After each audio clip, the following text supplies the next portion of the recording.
Hello, everyone, and welcome back into the Blue Ski Mask Show. It's good to be back. It's 2024 now. It's been a few weeks. Kurt was all by himself here last week. I was away, but we're both back now, and Kurt, we've got a lot to talk about. This is the most excited I've ever been for one of our shows, mainly because they finally did it. They did. The Lions have won a playoff game for the first time in 30 years and our lifetimes. at least with us. But what's funny is that statement could have also applied to the Pistons, who finally won a game, which hadn't happened the last time I was here. So we've got so much to talk about. It's so good. Let's get into it. Kurt mentioned to it. The Lions beat the Rams at Ford Field in front of 66,000 fans, 24-23. Jared Goff played really well, Kurt. It was, for a guy who had turnover problems through a few games, and there were a few times this year where pressure seemed to get to him. There was no more pressure in a game than this game. This was, he wouldn't say it, but this was a revenge game. And he played very well. Absolutely. Yeah, he did.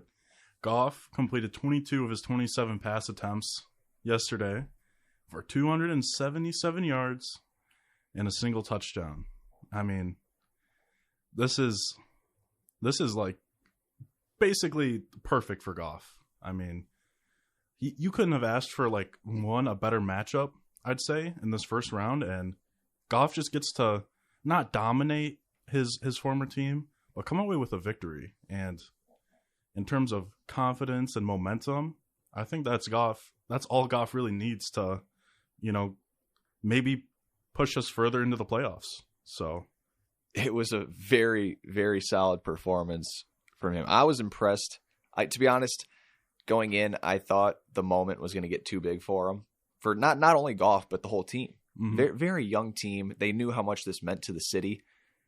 And going up against a Rams team that everyone knows about, the blockbuster trade that happened 3 years ago. And they went in there, and if anything, they embraced the moment. They came out and scored touchdowns on their first 3 drives of the game. They were rolling, and obviously the offense took a little bit of a step back there in the second half, but they did it. They did enough complementary football to win the game. Offense kind of carried in the first half. Defense did a little better in the second half. And, Jahmyr Gibbs and David Montgomery were solid. 14 carries for Montgomery for 57 yards. Gibbs had 8 carries for 25 yards and a rushing touchdown. They were good enough. They weren't great, but they were good enough. They were, yeah. And, Jared Goff really connected with Amon-Ra St. Brown and Josh Reynolds.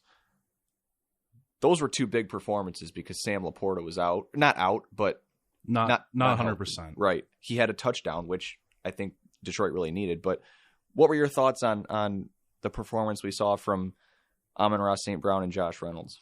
I was really shocked with Reynolds. I mean, this is a guy who on another team is probably like a wide receiver 3 at best, and he really showed out. And if there was a game for him to do it, it would have been this game, and he did. And of course, Amon-Ra proving all the doubters wrong once again somehow. He had an excellent game too. But I just can't wait to see this offense back next week with hopefully a healthy Sam Laporta. Yes, that'll be key. Can we talk a little bit about how Amon-Ra St. Brown really quickly wasn't a Pro Bowler? What makes no sense to me is how is Amon-Ra St. Brown on first team All-Pro and he's not a Pro Bowler? What sense? That makes no... The first team All-Pro is among all of the NFL. Yeah. So you're telling me Amon-Ra St. Brown is a top 3 wide receiver, but he's not a Pro Bowler. Yep. Which means he's not a top 3 wide receiver in the NFC. I don't know, man. It's very contradictory. I don't get it. He sure looked like a Pro Bowler last night. 7 passes for 110 yards. And Josh Reynolds had 5 receptions for 80 yards. Like I mentioned, Laporta had the touchdown early, but only had 3 catches for 14 yards. And Jameson Williams really didn't do a whole lot. He had, if I remember, one catch. It was like a curl route. He was coming back to the quarterback and caught it. But, you know, we talked about the offense, and the Rams played pretty well, too, on offense. That was the big storyline going into this game was Goff versus Stafford, Rams versus Lions. You know, Stafford gets traded away 3 years ago, wins a Super Bowl in his first season with the Rams. And since then, they've kind of taken a few steps back. And the Lions, with Jared Goff, were 3-13-1 in his first season in Detroit. And then they've slowly been building. So this was kind of like a measuring stick almost, where Detroit is kind of almost proving that they won the trade in some respects, because sure, the Rams won the Super Bowl in Stafford's first year, but like long term, right? We're like, this is just the third year after the trade, and we can still be better. The Rams, I can't speak to the same for them, but I mean, the Super Bowl was big. It was big, but I mean, this team doesn't have Jahmyr Gibbs. This team doesn't have Sam Laporta without trading away Stafford. I think it was as close to a win-win trade as you can get in the NFL. Right. We're never going to see a trade like that ever again, probably. Yeah. I think given the opportunity, both teams would probably do it again. Mm-hmm. The Rams get a Super Bowl and the Lions are working their way there. And we'll get to that a little bit later on. Matthew Stafford, in his return to Ford Field, was 25 of 36 for 367 yards and 2 touchdowns. And Kurt, the Rams came really close to winning this game, and if they did win, it would have been on the back of Puka Nacua. He is unreal. He is. This is the first year, personally, I'll say, that I haven't played fantasy in probably 10 years, fantasy football. All I heard about at the beginning of the year was this Puka Nacua kid who I'd never heard of. Yeah. I'm like, where'd this guy come from? Yeah, 5th round pick out of BYU. I mean, Puka, in terms of fantasy value, I don't think we'll ever see a player like Puka ever again. I mean, this was a guy nobody drafted. Sorry for the quick fantasy tangent, but nobody drafted him. And then first week waiver wire, everybody wants him. And then he's a guy who can win you the league if you were lucky enough to get him. Sorry for the tangent, but Puka caught 9 passes for 181 yards and had a touchdown. And this is a record for the most receiving yards in a game by a rookie. Puka broke DK Metcalf's original record. So props to Puka. Let's talk a little bit about Matthew Stafford too. You know, we brought up the storyline with him coming back to Ford Field for the first home game in 32 years. Something he could never do when he was in Detroit. Kurt, he was beaten up badly. Real badly. Like there was one point, you know, he got hit. I think it was Aiden Hutchinson and Aleem McNeil kind of combined hit him. And he fell down on the ground and he kind of slammed his head against the turf.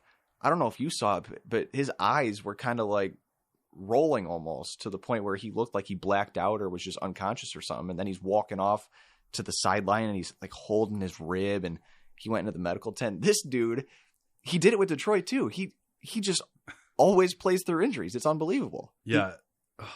When he hit the turf, I'm like, or when he was coming back in the game, at least I'm like, the first thing I thought about was when we beat the Browns that one year. Yep. I'm like, that would be the saddest way to lose. Our first home playoff game would be a Stafford injury comeback game. But yeah, Stafford is gritty, man. He has a lot of grit, especially to play through those injuries and get the game as close as it was. You have to give props to him as well, for sure. You have to. You're right. And, you know, he goes into the medical tent. He looks like he's just about dead. And he comes back out on the field the next drive. And I thought, honestly, for sure the game was going to come down to like a tie game or something, or the Lions lead by 3. And Stafford has the ball with 2 minutes left. And he's going to go on this game-winning drive and just stab all Lions fans right in the back. And it almost happened. They did drive down there late in the game, and you got to give credit to Aaron Glenn and the Lions defense, because their red zone defense was great in this game. I think the Rams got into the red zone 3 times and didn't score a touchdown. So just incredible work. Kyron Williams, too, for LA was also pretty effective. He had 13 carries for 70 yards.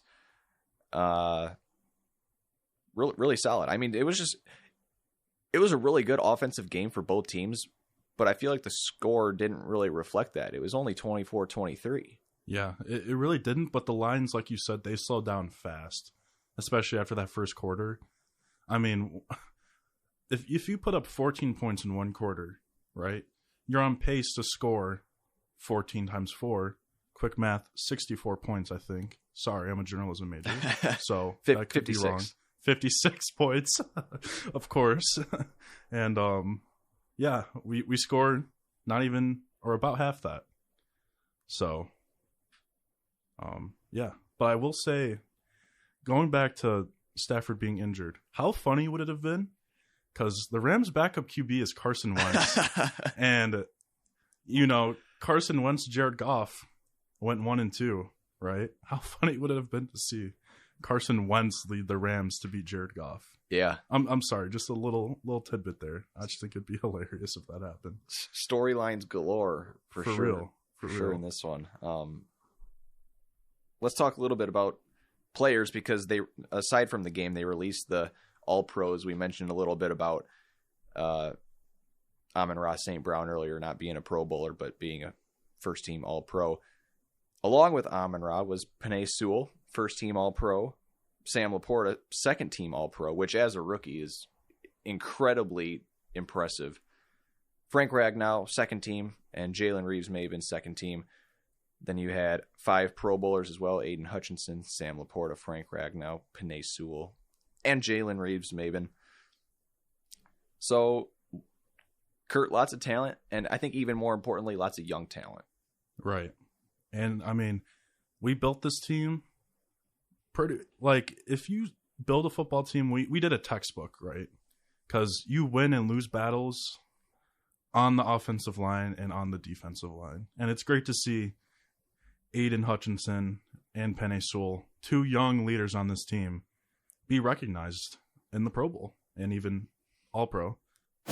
Kurt, I want to get your take on a somewhat controversial call from last night's game.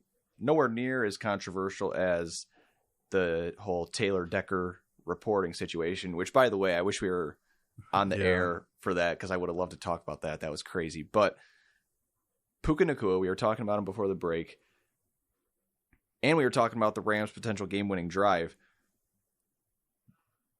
There appeared to be a pass interference call that wasn't called. It actually favored the Lions, which doesn't happen all that often. Was that the one where you had the 2 guys going up and who was it? Kirby Joseph went up and jumped and kind of knocked him over? Which one was that? I'm blanking. I think it was so at first I think Puka's jersey got pulled. Oh, okay. As he was going up, and then I think they both the 2 Lions players collided with Puka. Okay. As he also went up. If there was a textbook example of pass interference, that would probably be it. If we're being honest, and I don't know, it's weird to see a call like that not happen, I guess, especially as a Lions fan. It is, yeah. The franchise has been cursed, if you want to call it that, for so long, and there were a few calls in that game that didn't go Detroit's way. The offside penalty that was called a false start comes to mind. I know there were a few others. It was good to see that the Lions actually had a call go their way, especially after what happened in Dallas in that whole debacle. I saw a tweet last night. It was talking about how it's the perfect ball don't lie moment. The Lions winning against the Rams to go on to the divisional round, and the Cowboys getting bounced in the first round of the playoffs by the Packers. I thought that was pretty funny. I love to see that. The Cowboys losing in the playoffs. It's right. Like an annual tradition. And to come from the Green Bay Packers. Yep. I mean, because everyone knows, Cowboys versus Rodgers. Rodgers always wins. And here you have Jordan Love coming in his first season as I believe his first season as the full-time starter for the Packers. Mm-hmm. And they just destroyed a top 3 defense. They still let up 30 points, but who cares when you win the game? Absolutely. Getting into the rest of the NFL, like we always do during this segment, Kurt, CJ Stroud. We keep talking about this kid. Man, I love CJ Stroud. I don't like talking about him, but he's really good. I thought Joe Flacco was going to continue his magic in Houston, and the Browns were going to beat the Texans, but they didn't come close. Stroud and Nico Collins are as dynamic a quarterback wide receiver duo as there is in the league right now. I agree. And even CJ Stroud to Tank Dell, who's another rookie, was another elite pairing. And Tank Dell's been out too, I believe. So it's just so crazy to see another franchise who is historically bad, the Texans.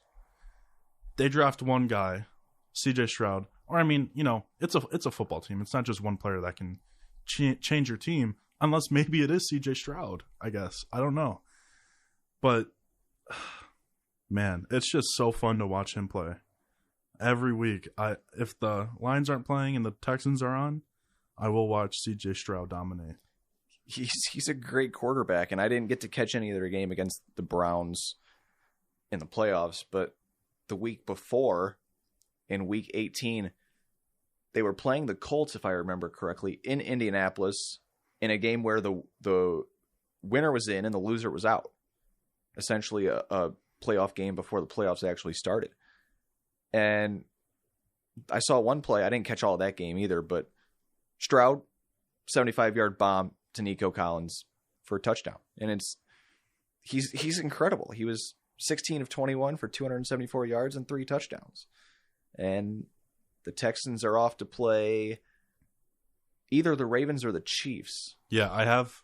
Well, we'll get into that a little bit later. Okay. I have everything.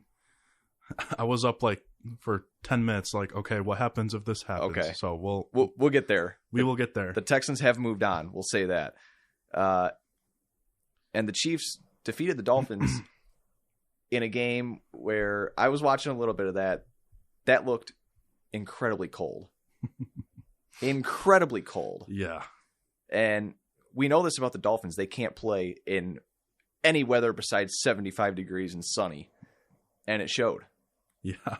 I think Tua threw for maybe around or under 50%.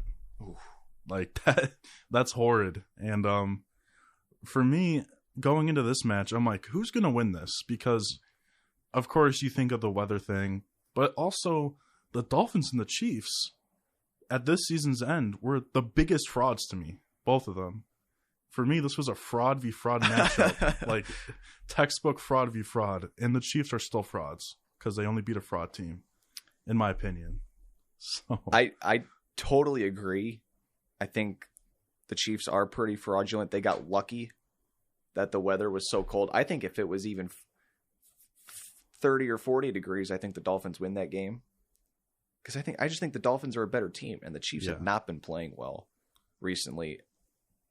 And I think part of me wanted the Chiefs to lose too, just because I'm sick of watching them play and always somehow finding a way to win in the playoffs. And to me, it always seems like Mahomes is always complaining for a penalty and this and that. And I just can't stand him. I hope they lose their next game, whoever it may be against. And we talked about this a little bit earlier, but the Packers just absolutely murdered the Cowboys. They killed them. It was unbelievable. And the Cowboys seem to always lose in the playoffs, but that was something else. It was.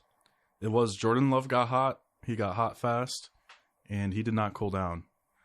I think through the third quarter, pretty much every possible person who could have caught a pass on the Packers team actually caught a pass, except for maybe Jaden Reed, which is surprising. But Jordan Love, I'm getting kind of scared of Jordan Love, man. I really am, especially as a division rival. But yeah, he's looking good, and he seems to be the perfect Aaron Rodgers replacement. What would be cool, I don't want to get too far ahead, and I know we'll get into some of the matchups later on. What would be cool, we know the Packers play the 49ers in San Francisco. Somehow, if the Packers win that game and the Lions beat their opponent, either the Eagles or the Bucks, you get the Lions hosting the Packers at Ford Field for a chance to go to the Super Bowl. It doesn't get much better than that. It really doesn't. It really doesn't. And I mean, for the Packers to knock out the Cowboys, in a way, this basically makes us the new 2 seed, at least in my opinion, right? Because now we get, if we're not playing the 49ers, we have home field advantage till we make, until we play them, if we even have to play them. So, thank you, Packers. Yeah. And if we play you in the NFC Championship, I rescind thanking you. But, yes. We do have a couple of games today. We have Steelers versus Bills, which got delayed, I think, from what? They were supposed to play on Saturday? I think it was supposed to be yesterday. Or Sunday? At 1. Yeah. Because there was so much snow, and I mean, the Bills they're paying their fans $20 an hour to shovel. I saw that. Which, I don't know if I want to do all that, but will Josh Allen have 3 touchdowns and 1 interception, or 1 touchdown and 3 interceptions? What do you think, Brock? You never know with Josh Allen. He's a total wild card. But I think in this matchup,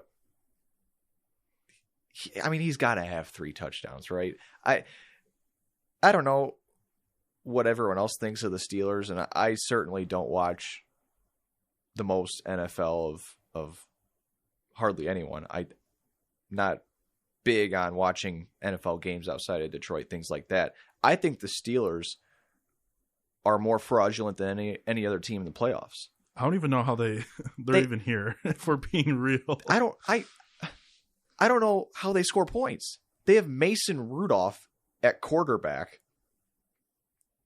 and they have Najee Harris at running back, who, if I remember right, was taken in the first round, but he's largely been a bust.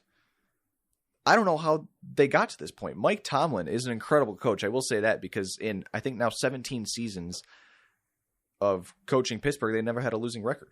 Nope. And here they are in the playoffs once again. I hate this matchup for them, though. I think the Bills are playing good football. And, like I mentioned, Josh Allen, a little bit of a wild card, especially with the weather being what it is. I think they cleared the field. If I saw an up-to-date picture of the field, I think it was cleared, but the seats are still just covered, completely covered. I don't know why they don't just build a dome. I know that's like the number one take right now, but you live in Buffalo. You have a stadium in Buffalo. Yep. Just build a dome, man. Yep. Another game tonight, Eagles versus Buccaneers, and the game will be in Tampa Bay, and whoever wins this will play the Lions in Detroit. So we have 2 questions with this. Who do you think will win, and then who do you want to win? Who do you think is the more, I guess, ideal opponent for the Lions for the second one? You're asking me who I think is the more ideal opponent? Yes. I do not care, because I think Detroit wins by multiple scores either way. Really? I've been excited to talk about this ever since the Packers beat the Cowboys, and we knew that the Lions, if they won, would get the winner of this matchup. I've been excited to talk about this because I don't think either team is any good. The Eagles have looked awful lately. Awful. Fell off a cliff awful. Yeah. Quite literally. Yeah. They look like they should be drafting in the top 5 in the NFL draft. They lost to the Cardinals. I can't remember who else they lost to off the top of my head. The Giants. Did they lose to the Giants? Yeah. I don't know what happened to them. Jalen Hurts took the team to the Super Bowl last year, and they started 10-1, and all of a sudden they just totally forgot how to play football. And the Buccaneers aren't any good either. I mean, the Lions already beat Tampa Bay by 2 touchdowns in Tampa Bay earlier this season. Mm-hmm. So you got to feel like Lions coaches and fans and players are all drooling at this matchup, whoever it may be. I feel like you have to feel confident in Detroit, no matter who wins this game. I agree. I mean, I still would prefer the Bucks, personally, if I had to pick one. But yeah, no, completely. I guess that's a good point because the Eagles, I guess, do have the higher ceiling, if you want to call it that. We know what we get with Tampa Bay. Yeah. They're a slightly above average football team, like every week. What are they? 9-8, 8-9? Yeah, they're 9-8. Yeah, 9-8. They're a 500 football team. You know what you're going to get. They have Baker Mayfield at quarterback. You know he's not going to kill you. I do think that's a good point. I'll agree with that in hoping that Tampa Bay wins the game because you know what you're getting with them. The Eagles, like I said, they started 10-1. We know they can be really good. Mm-hmm. They just haven't figured it out lately. And A.J. Brown is injured, which is, I mean, it's as big. It's a huge problem and also a little problem at the same time because you'll see A.J. Brown have these crazy 150-yard games, and then next week he won't even catch a pass. He's just running and blocking out there. So I don't know. The Eagles are in a weird situation. Yes, they are. So tonight's games will conclude what are they calling it now? The Super Wild Card weekend or something? I don't know. It'll conclude the first round of the playoffs. How about that? Let's get into a little bit of predictions here. I know we're up against the clock a little bit. Packers at 49ers. Who do you got? I'm taking the Niners, but I will root for the Packers. I agree. San Francisco wins that game pretty easily, in my opinion. Eagles or Buccaneers at Detroit. Again, I'm taking Detroit just because of the home field advantage. I agree. Like I said, I don't think the Eagles or the Buccaneers will be any match for the Lions. I think they punch their ticket to the NFC Championship game, which will take place in whatever city the Niners play in. What is it now? I don't know. Somewhere out there in California. Yeah. Is it San Francisco? I feel like it's not, but I don't think it is. Anyway, Levi Stadium? No clue. AFC matchups. We still have. This is where you mapped it out because we don't know either of them, right? We don't. So I think who do we think will win? The Steelers or the Bills? Bills. Bills. Because depending on who wins, things change like a lot. So we will go with the Bills route of the story. If the Bills beat the Steelers, the Ravens will play the Texans in Baltimore, and the Chiefs will play the Bills in Buffalo. And if I'm being honest, that is exactly what I want to see. I want to see the Chiefs lose to the Bills again in Buffalo. That would be really cool to see. No stupid calls, a perfectly called game, and they still lose. Would be an ideal end to the Chiefs season for me, but that would be fantastic. Yes, but if the Steelers somehow win, they go to Baltimore to play the Ravens, and the Texans will go to Kansas City. Mm-hmm. So, few interesting matchups there to look at. It's kind of hard to predict anything right now because we don't know what will happen with tonight's game. But in my opinion, I don't see this shaping up to be anything other than Ravens and 49ers in the Super Bowl. Obviously, there are plenty of different things that could happen, but I think those are the two best teams in the NFL. And, you know, maybe Detroit can go into San Francisco and somehow pull off a win, but I'd be very impressed if they did that. That's a tough place to go and win. So that'll do it for the NFL. I think we could talk about this for probably another half hour at least. There's just so much to talk about, but we got to get into the NBA. All right, Kurt, let's get into a little bit of the NBA. Like I mentioned before the break, the Pistons technically tied the all-time losing streak record at 28 games. But that was, I guess that was tied with the 76ers, I think it was. Yeah, this is the problem with this stupid record is like there's the single season losing record and then there's the multi-season because the 76ers one time lost like 10 games to end a season and lost like 18, I think, to start a season. Really weird and really dumb in my eyes. I mean, so you're telling me this whole new 76ers roster lost games. How does that have... Sorry.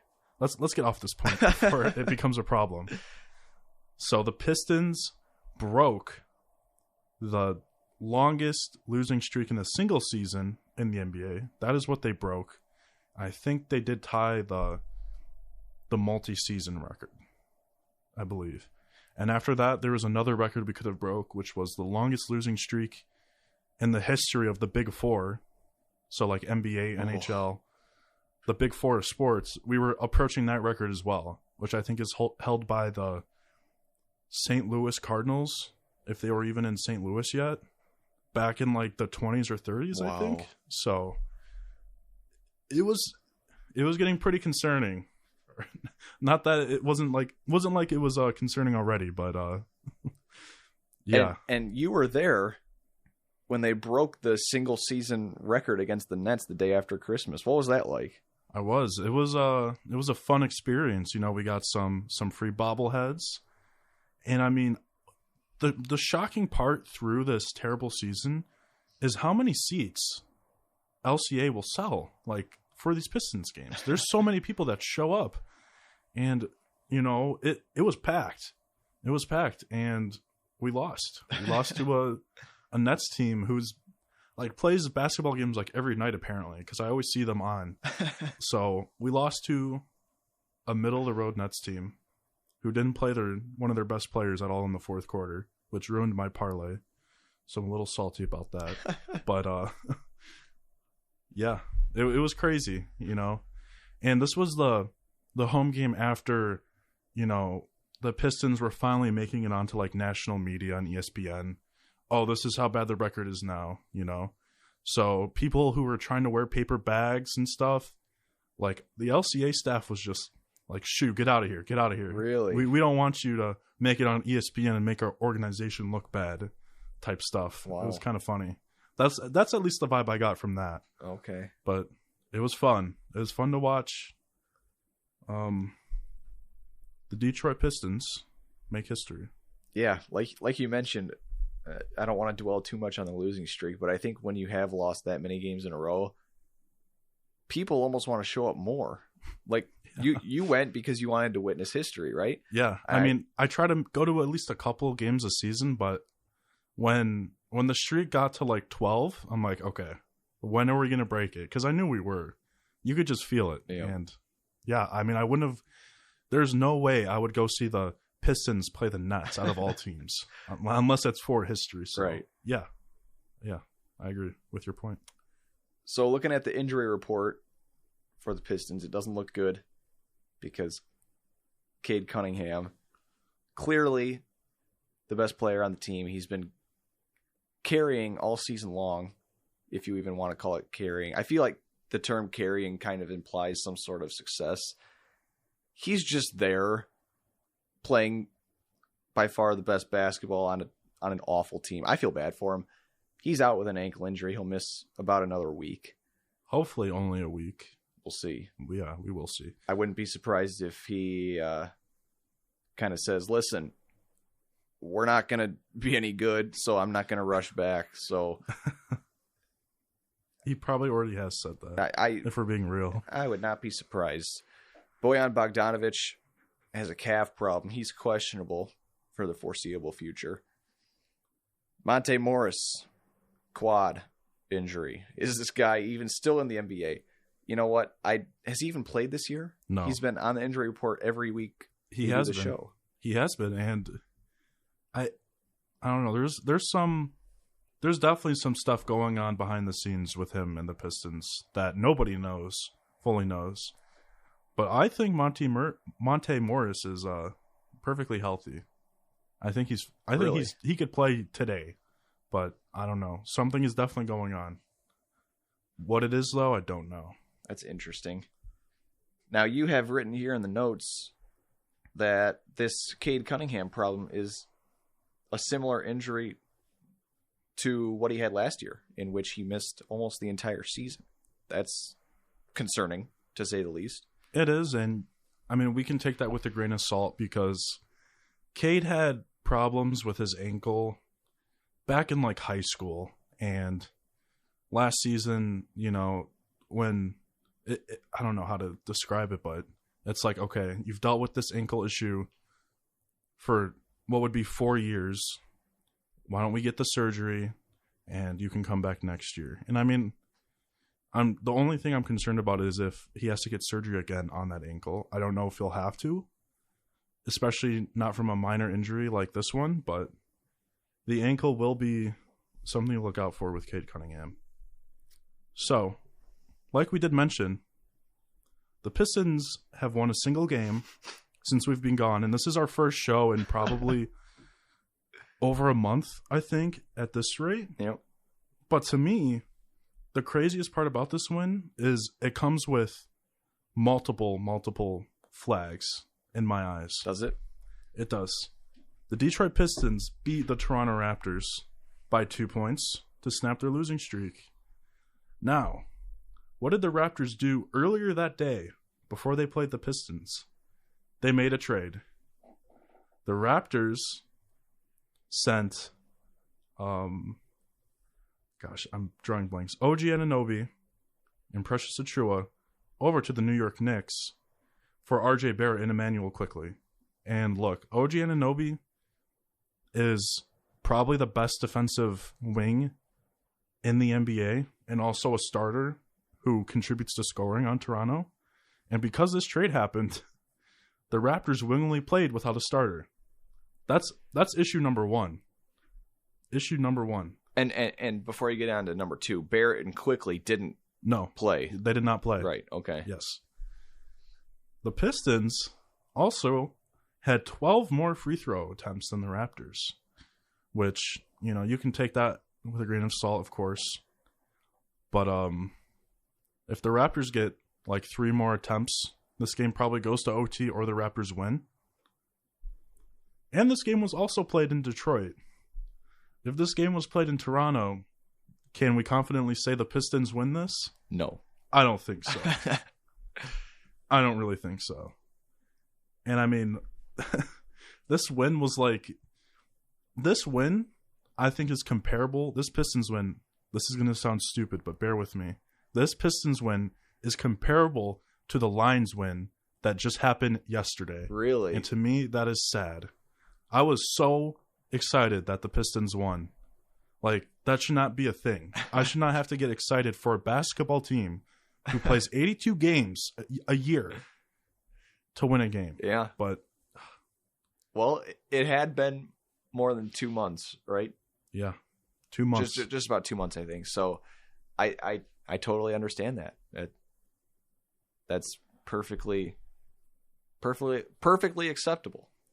So I think before the break on our last show there in December, I think we made predictions like, do the Pistons win a game before we get back on the air? I can't remember what we both said, but they did it.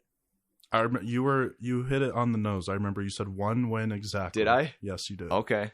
I don't think I gave my take on that, unfortunately, but I probably would have said 0 anyways. So, well, they did it. They won. We shouldn't get too excited though, because they're 3-37 or something like that. 3-36. Yeah, something in the high 30s. So still awful. And if it wasn't for breaking that long streak,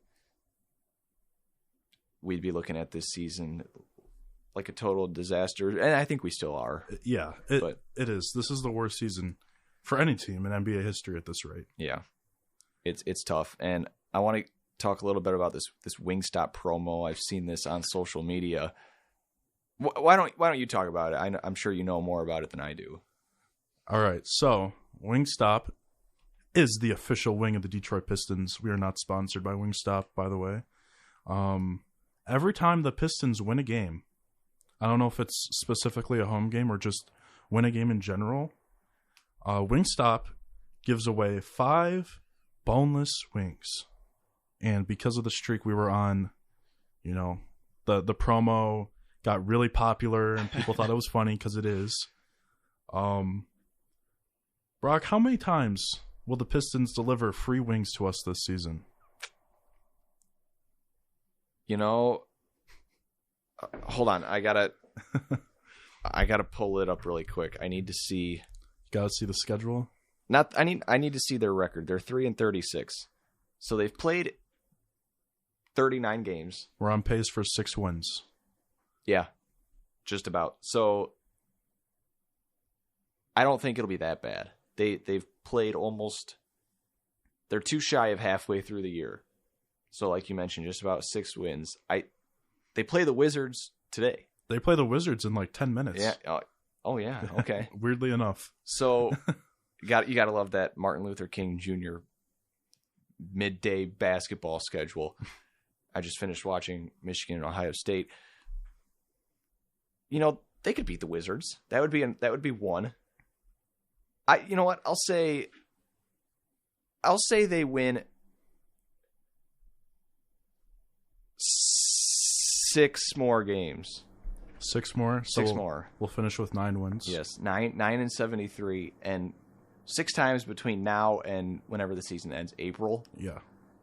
6 times. It's doable. Hey, that's 30 wings, everyone. 30. That's 30 free wings that they're handing out between now and April. You should all take advantage of that. That's a steal. So, in other news with the Pistons, we made our first trade of the season. Isaiah Livers, who is not a real basketball player, respectfully, I know he's a U of M guy, but this guy should not be in the league. And Marvin drafted over Luka Doncic Bagley were traded to the Washington Wizards, of all places, which is kind of funny to me that, you know, I wonder if they got on the team plane to go to Washington today, just because, why not? That's interesting, actually. I didn't even think of that. And I wonder if, okay, we'll get into the full trade. I'm sorry. In a return for those 2 players we give away, we get Danilo Gallinari and Mike Muscala, 2 guys I didn't even think they were in the league still. But the kicker in this deal is we also threw in 2 second-round picks to get this deal done. I think that's so dumb. I'm by no means a basketball GM or anything like that. But if you're the Pistons, you need as many draft picks as you can possibly have. Give yourself as many chances to hit on a stud, even if it's in the second round. Give yourself the chances to draft these guys and hopefully develop them and turn them into something. I agree. You're in an extreme rebuild at this point. Year 4 or 5 of the rebuild. You haven't gotten anywhere. In fact, you've gone backwards, and here you are trading away draft picks like you're buying at the trade deadline, like a football team or something, giving away draft picks to get, you know, more key valuable guys that'll help you make the playoffs. The Pistons, the word playoffs hasn't even been said in the Pistons facility all year, and here they are giving away draft picks. It doesn't make any sense. It doesn't. And so to break down this deal, Gallinari and Muscala are on expiring contracts. So after the season, they will be free agents. Marvin Bagley is not on an expiring contract. Marvin Bagley's contract runs through next season. So in essence, this was a way of us getting rid of Bagley's contract. But, I mean, what's crazy to me is Bagley has played pretty decent this season. And I don't know why. In this deal, to me, Bagley is not only the best player out of these 4, but we also gave away picks. And you do this so you create more room, more cap space to sign players in free agency, and that gives you more flexibility, I guess, in trades. But the biggest name free agent we have brought in under Troy Weaver is Jeremy Grant.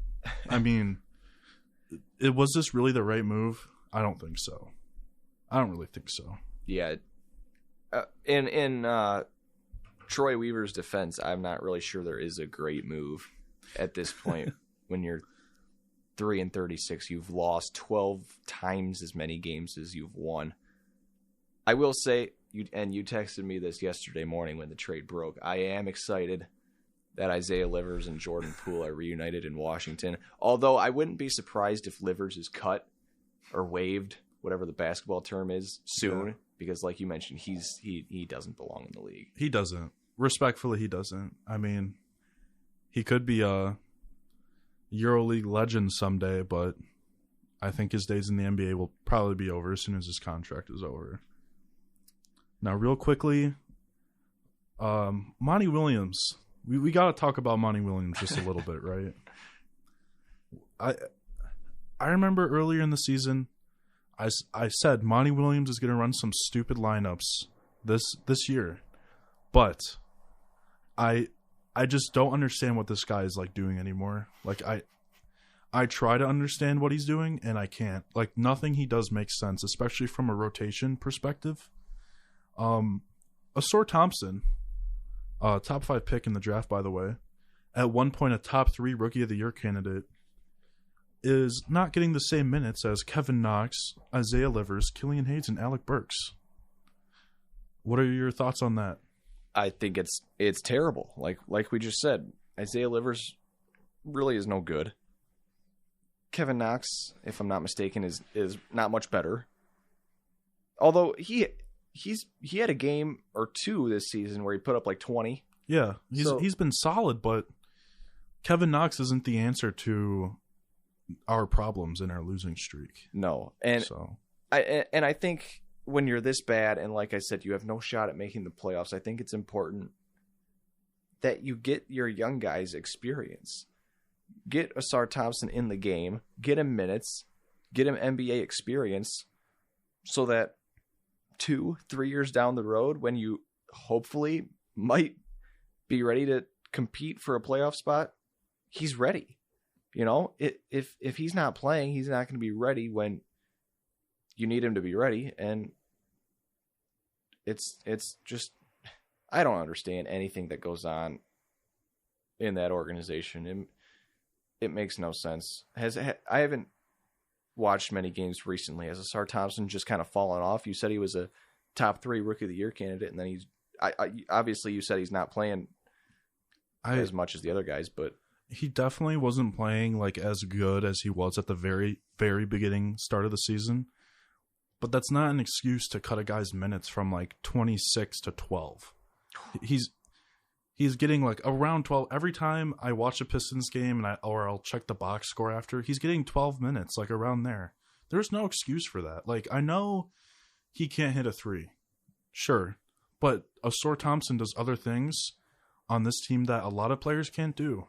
He's probably our best defender next to Duren, and he's a great connective piece too on offense. But there's no excuse for that.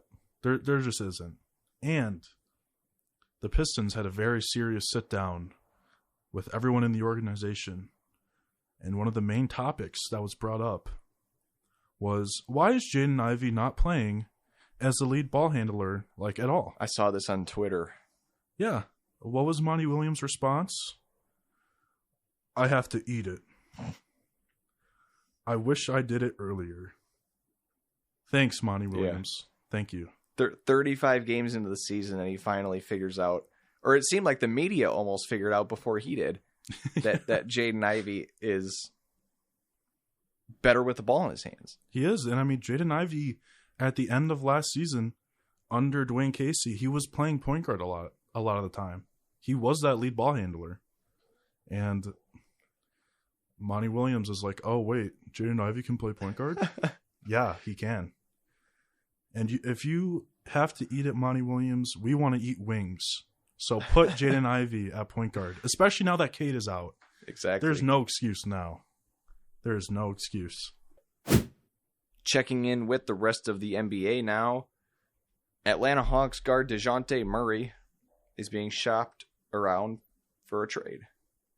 And what I'm reading right here on this bullet point that you have in the notes, Kurt, makes me question reality. Why on earth would the Pistons be interested in trading for DeJounte Murray? That's a great question, Brock, because I don't know. I really don't. DeJounte Murray does not solve a single problem. There's two guys on our team named Cade Cunningham and Jaden Ivey who are pretty good, and they're pretty young. I don't know why we want to trade for DeJounte Murray. But there's a lot of don't knows with the Pistons. That's probably one of the weirdest ones we've seen all season. Yeah, I don't know why we're interested. We don't even have enough to trade for him if we really wanted to either. But besides the Pistons, the San Antonio Spurs, who drafted Murray and traded him a couple years ago, they are interested in trading back for him. The Lakers are interested because they're interested in any above-average player at this rate with how bad they've been. And the New York Knicks also remain interested as well. I have written here, what are the Hawks cooking? And I really don't know. I mean, the Hawks are, besides the Pistons, the most confusing team in the league. You never know what they do, why they do it. And I get, sure, the DeJounte Murray experiment didn't work, but he's playing some good basketball. I don't know why they want to trade him. So are the Hawks good? No. They're middle of the road team. Okay. But I don't know what they're trying to do, because DeJounte Murray's trade value right now is an all-time low. So they will probably only get, a young player, some salary fillers, and a first, maybe 2 firsts from whoever team they trade him to. If the Pistons, before we get on to the next topic, if the Pistons did that and gave away 2 first-round draft picks, they'd probably need to give away a player too.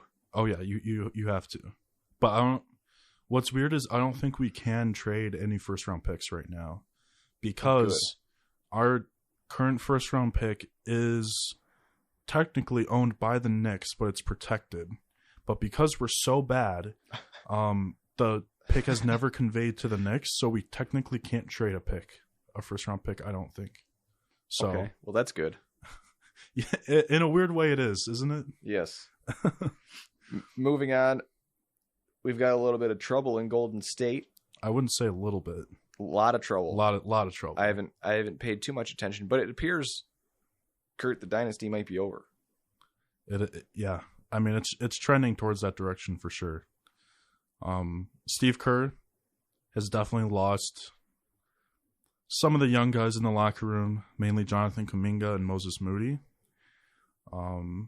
Kuminga, Moody, and believe it or not, James Wiseman. At one time, these were the 3 guys who were going to carry that torch, from Curry, from Thompson, from Green, and they were going to continue this dynasty under Steve Kerr. And here we are. Kerr just doesn't play Kuminga some nights, at all. And I think more than anything right now that people aren't talking about, I think we're seeing Steve Kerr prove that he's slightly overrated as a head coach. Absolutely. Do you feel any way about that? I feel like I'm not knowledgeable enough to know. I haven't paid too much attention to the Warriors season. I'm reading right now they're 18-21. I don't know. Obviously he's a great coach. He's won 4 titles with the Warriors. Yep. Obviously great, but you got to wonder if he was a little bit carried by the greatness of Steph and Clay, along with Draymond, right, and all the others that were there. And I know you're going to talk a little bit about Klay Thompson. He's kind of fallen off, and you have to wonder if that kind of coincides with the Warriors' decline and Kerr. The questions coming up about him being overrated as a coach is, did Steph and Clay make him what he is? Right. And also, like we mentioned earlier, Draymond Green is finally reinstated to the NBA after smacking Phoenix Suns center Yusuf Nurkic in the face. Draymond Green did go through some rehabilitation, and he even considered retirement, which is wild. Do you think Draymond Green will be a better player? Not a better player, but I guess literally a better player. Will he treat people better on the court? Hopefully. I can't say I expect it to happen, but I hope it does, because he's embarrassing himself. He's embarrassing the league. He's embarrassing the coaches. He's embarrassing everyone that's, Michigan State, Tom Izzo, anyone that's ever coached him, he's embarrassing him. And this is a thing where it's not just happened once or twice. This has been a recurring issue. And, I hope he figures it out. But I wouldn't be surprised if maybe after the year he went through with those thoughts of retirement. Yeah, I'm totally with you on that. And Klay Thompson is, to me, becoming super unlikable as a player. And he's having one of his worst seasons to date. He's only averaging 17.5 points per game in what is about to be the highest scoring NBA season of all time. And the last time Thompson averaged 17.5 or fewer points a game in a season was his sophomore year back in 2012. So, I think the Klay Thompson chapter is over, and I'm okay with that, because anytime something happens, Klay Thompson will just go like this. Oh, I have 4 rings, you don't. I'm better. It's like, okay, Klay. If you not everyone got drafted next to Steph Curry. Right. So, and also Chris Paul is injured, and he's not going to play for about a month. And this was a guy the Warriors traded Jordan Poole for, and Jordan Poole much younger than Chris Paul, and picks. So they were big believers in Chris Paul working out here in Golden State, but to me, he's been more of like a non-factor, I guess. That's interesting. I don't know. I think when you look at the roster on paper, they look to be pretty good, but Paul's injured, Green's been suspended, Thompson's, like we touched on, not been anything like he's been in the past. And like I said, I haven't paid too much attention, but I haven't heard that Steph Curry has been anything like he's been in the past either. So lots of good pieces there, big names, but they just can't seem to put it together. So tough there for the Warriors. But that will wrap up our segment on the NBA. Up next, the Pistons are playing right this very second in Washington against the Wizards. After that, we'll take on the Timberwolves at home on the 17th and the Milwaukee Bucks on the 20th also at home. Any wins in there, Brock, do you think? No. No? They could beat the Wizards today, but I can't predict it, so I'll say no. I'll say no. I'll agree with you on that one. Okay. I'll have to look at the schedule because I might be walking back on my prediction of 6 wins. If they can't beat the Wizards today, I don't know who they're going to beat. They're just awful. It's a fair point. That'll do it for this week's episode of the Blue Ski Masks Show. We thank you all so much for listening. We'll be back next week to talk about hopefully a Lions win over either the Eagles or the Buccaneers. And the Pistons may or may not be 3-39 by the time we do our show next week. We'll get to it next week. Thank you all so much for listening. We'll be back.